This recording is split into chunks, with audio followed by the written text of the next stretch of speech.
Mga kapuso, perwisyo ang takaw disgrasyang karera ng mga motorsiklo sa isang highway sa Negros Occidental.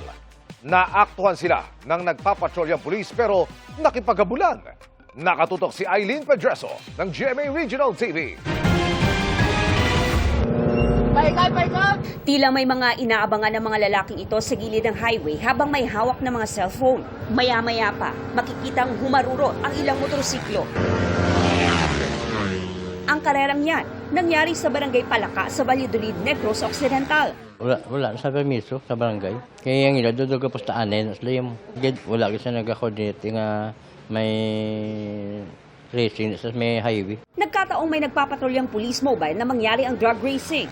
Pilit nilang hinabol ang mga rider, ngunit hindi na naabutan. Kag nakita natin ma'am nga hindi lang gali dulid ang ilang kadtuan para mag-drag race. Nakita natin dito sa post nga supposedly dito sila sa Bago City. Pakagto diri sila sa Valladolid.